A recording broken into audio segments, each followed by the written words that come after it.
people the expectations they have for coverage. I mean, I've got an older brother who has just gone through a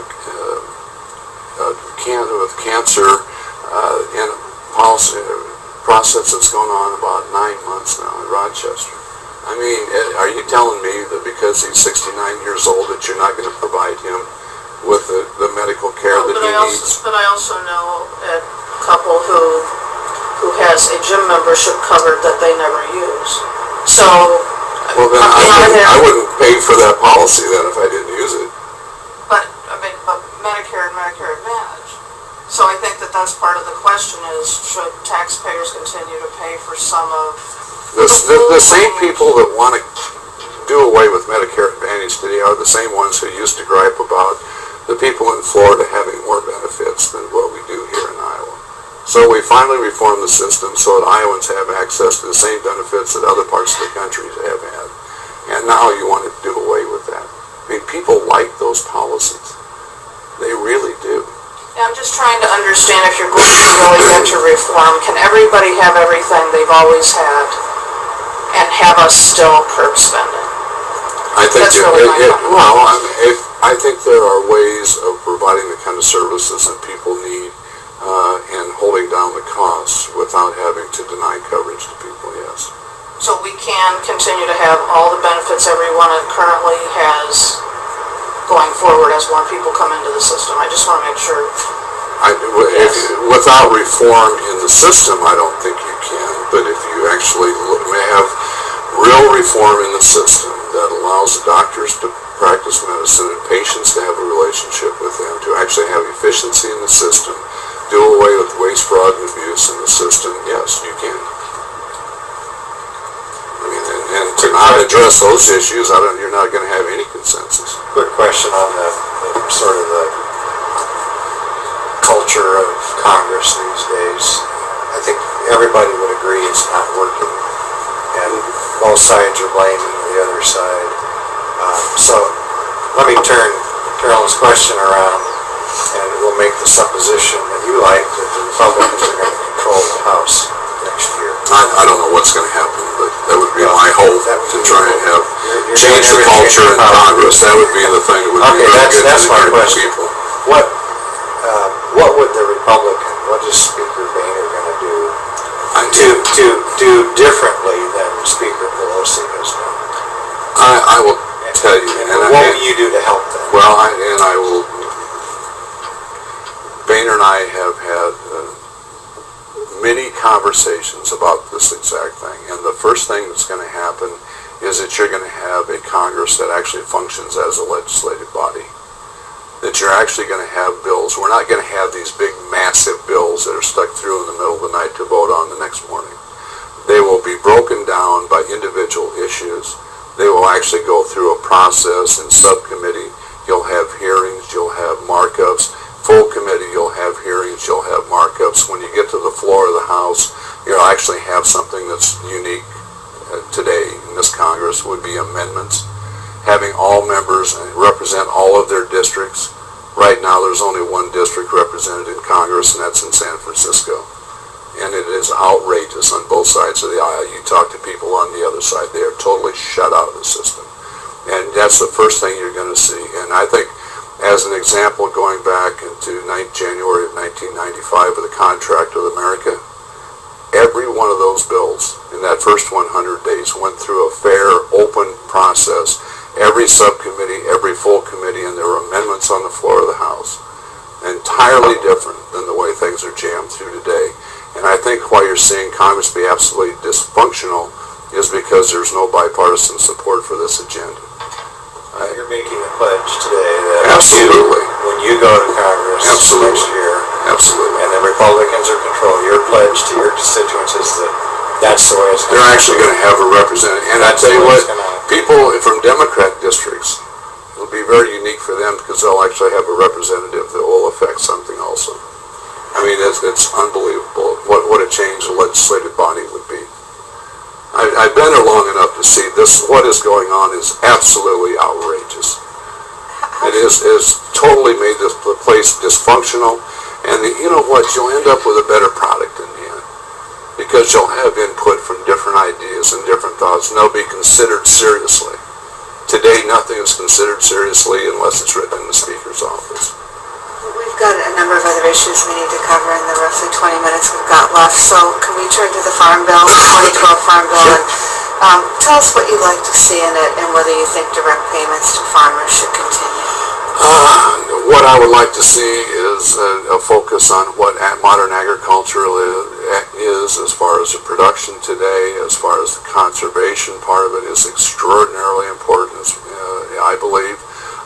That's where the emphasis should be. I think it's very helpful that the Iowa Farm Bureau came out and talked about doing away with direct payments. The original idea, the direct farm payments was to reward people for having a conservation plan in place. I think most of the people today understand in agriculture, certainly the successful farmers out there, that is economically to their advantage to have good conservation, no-till, minimum-till practices, things like that. The idea of putting in place more emphasis on risk management today, and that's why I think it's somewhat disheartening. And you hear from, we have a major center here for crop insurance in Des Moines, and basically what they're trying to do is destroy the whole crop insurance industry, put 25% cuts as far as reimbursement for the crop insurance agents this last year, which is going to destroy the system over time if they continue. Is it true, though, that their reimbursement rate is higher than agents in other states, other ag states? We have more volume here. We have more dollars of crops insured. We have a higher, and that's probably what you're talking about. As far as the income per agent, it could be, yeah, it could be. But they insure more risks, so I mean that's what insurance is all about. Fair thing that the Sure. reimbursement rate's higher. When you talk about farmers today, understand it's economically to their advantage to put good conservation practices in place. Are you suggesting that cost share programs aren't as necessary as they were to encourage I good think you've got to stewardship? continue with incentives as far as certainly the buffer zones, conservation,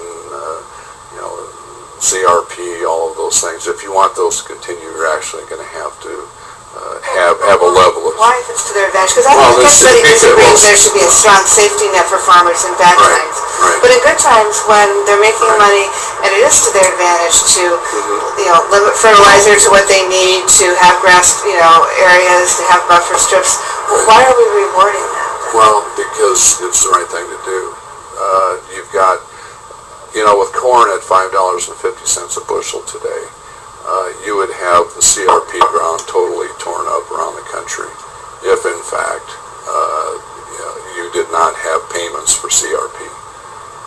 You would not have an incentive for buffer zones. They would, farm right up to the creek if, in fact, there weren't some kind of incentive for them to have that If you farm, would you do that? Would I? No. Yes.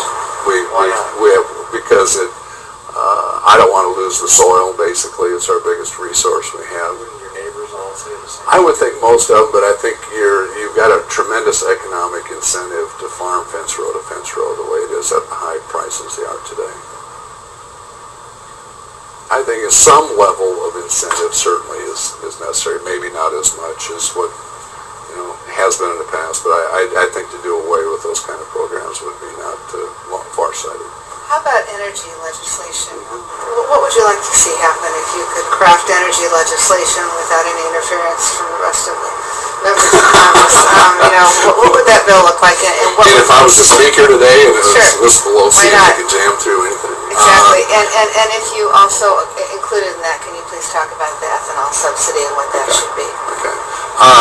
First of all, I think energy policy in this country, and we have got to have one, has got to focus, number one, on conservation. And just reinforce conservation, whether you're looking at incentives for weatherization, whether incentives for more efficient vehicles, all of those things that are extremely important so that we're not wasting our very vital national resources. We've got to focus on renewable energy, whether that be wind, solar, geothermal, biodiesel, ethanol, nuclear, I think has got to be certainly in that mix, and it's the least polluting form of electrical generation you could possibly have. And we've also got to go after the resources we have here as far as oil and gas in this country, because we have it in vast supplies. One of the reasons we're so involved in other parts of the world today is our dependence over there, obviously. And I think if we look at an all-inclusive policy going forward, that's how we're going to get independent. That's how we're going to really help as far as the environment's concerned, people concerned about climate change, things like that. That's really the way to go about it. You could have tremendous amount of royalties that you would get from exploration that you could plow back into research for the future to have that new breakthrough that's going to make us all independent here as far as carbon-based fuels in the future. That's what the goal we should be working for, but we've got to get from where we are today to that point somehow. One thing specifically you'd like to see happen to help us get there? I mean, I think there is general agreement, despite the lack of anything moving in Congress, that we do need renewable energy as a real focus of our federal policy. So what's one way to really move that forward right now? Well, I think to put policies in place rather than to tax energy. The cap and trade bill is exactly the wrong way to go, because basically you're penalizing people, like in Iowa here, and that bill, you're going to increase your utility rates about 20 to 25%. Gasoline's going to go up 50 cents, diesel will go up 50 cents, fertilizer for agriculture go up dramatically, especially anhydrous ammonia. You're going to be shipping about 17,000 jobs a year from Iowa to other places around the country because we will not be competitive here. Those are good manufacturing, high-paying jobs that will no longer be in Iowa, move to other parts of the country, if not overseas, because of the high cost of production here of manufacturing. But what we could do, and like I said before, as far as if you actually would expand our independence here, plow that back, the royalties, some of those back into research so that you could have, it's got to come from new technology breakthroughs. I mean, that's, I don't know what it is going to be 20 years from now. I don't think anybody does, as to what is actually going to be that breakthrough that's really going to get us there. But right now, we're not doing anything. On nuclear, one of the biggest, I think, drawbacks that keeps that industry from growing is not knowing what to do about the waste. What do you think? Where do you think we should go? Well, right now we're using about 10% of you have a nuclear rod, the fuel. We're only using about 10% of that energy. If we would recycle it like they do in Europe and France. So what's preventing that? It goes back to all it is an executive order from the Carter administration, basically, and I don't know why it hasn't been done before, but and there's tremendous environmental groups for some reason push against it. But if you recycle it, you could actually use 90% of the energy that's in that and make that available, and cut the half-life of the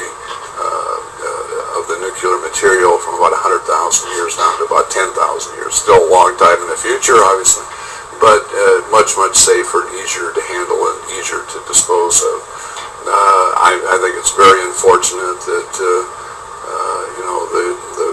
repository in Nevada has been basically stopped right now after we've spent, or the utility companies have spent tens of billions of dollars to, they're paying for that, and their money basically has been wasted. You have or would support opening up that? Oh, absolutely. Yeah, come on, sure. I mean, it's so much safer to have it in a place like that rather than scattered out all over the country like it is.